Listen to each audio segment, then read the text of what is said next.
pernah dengar ATM? Bukan, ini bukan mesin ATM. Ini adalah amati, tanyakan, dan modifikasi. ATM ini adalah satu rumus yang banyak dipakai untuk bisa mencari ide konten. Dan sekarang kita akan belajar tentang gimana sih cara mencari ide konten dengan rumus ATM. Amati, tanyakan, modifikasi. T-nya bukan tiru ya, banyak sekarang beredar ATM itu amati, tiru, modifikasi. Tapi bukan, kita nggak mau niru, kita mau menanyakan, artinya kita mau mengkonfirmasi. Oke, kayak apa maksudnya ATM itu? Kita akan bahas satu persatu. Amati dan tanyakan. Jadi setelah kita mengenali target audiens kita, selanjutnya kita pasti pengen dong bikin topik-topik konten yang cocok dan masuk ke mereka, yang relate ke mereka, yang menjawab masalah mereka dan bisa menjadi solusi buat mereka, ya kan? Nah, kamu bisa mengamati topik-topik yang potensial, topik-topik yang mereka sukai dengan cara kamu search. Kamu bisa search di YouTube misalnya. Kamu bisa search kayak gini. Kamu bisa cara search di YouTube itu berarti kamu misalnya niche-nya adalah buku anak. Kamu cari buku anak di YouTube. Kemudian kamu bisa sort. Kamu bisa sort berdasarkan upload yang paling banyak view-nya. Nah, dari sini ketahuan, oh ternyata yang paling banyak dilihat di YouTube dengan tema buku anak itu adalah rekomendasi buku anak BBW misalnya. Oh ternyata yang banyak dicari dan berkaitan dengan buku anak adalah akibat dibacain buku anak saya jadi begini. Itu yang view-viewnya banyak. Nah dari situ kamu jadi punya ide. Oh ternyata kalau buku anak itu orang tuh sukanya tema ini.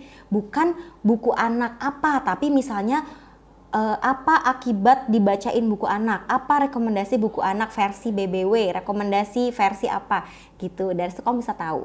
Kemudian cara untuk mengamati yang kedua adalah dengan join grup-grup diskusi, forum-forum diskusi. Kamu bisa join ke Facebook, di Facebook itu ada banyak banget forum-forum. Meskipun nggak pernah buka Facebook lagi, mungkin Facebook ini layak untuk kamu coba buka lagi, login lagi, semoga nggak lupa passwordnya. Kemudian kamu bisa search di situ misalnya buku anak. Nah, nanti setelah kamu search, ini kan ada all post people, kamu klik yang bagian groups.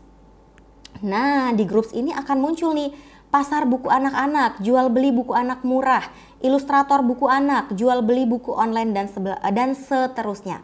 Dari sini kamu bisa cari forum atau grup yang open, jadi kamu tidak membutuhkan request untuk join.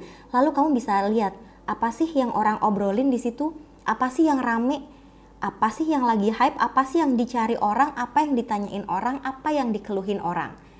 Jadi ini akan membuka wawasanmu sehingga kamu tidak live in your bubble. Kamu tidak hidup dengan asumsi-asumsimu sendiri. Contoh hidup dengan asumsi sendiri tuh gini. Buku anak yang aku jual itu udah paling bagus. Dan di sekitarku itu orang-orang tuh udah melek kok dengan bacain buku. Jadi aku udah gak perlu lagi mengedukasi tentang pentingnya bacain buku anak. Tentang cara bacain buku anak. Karena semua orang udah tahu. Ternyata dengan kamu buka grup Facebook yang temanya buku anak, kamu jadi kaget, loh kok orang belum pada tahu, loh kok orang ternyata masalahnya kok kayak gini sih, aku tidak expect mereka punya masalah seperti ini, misalnya gitu. Jadi dengan kamu join forum-forum diskusi, kamu melihat ada obrolan apa yang rame di grup Facebook, itu akan membuka matamu bahwa orang itu rame ngomongin apa sih, sehingga kamu bisa join the crowd, kamu bisa mengambil tema yang nyambung dengan apa yang mereka obrolin. Terus tools untuk proses mengamati dan menanyakan ini kamu bisa menggunakan tadi ya di YouTube search atau di Google search juga bisa. Tapi lebih enak di YouTube karena ketahuan viewsnya berapa. Atau kamu juga bisa menggunakan Google Trend seperti yang pernah kita bahas di section sebelumnya. Oke.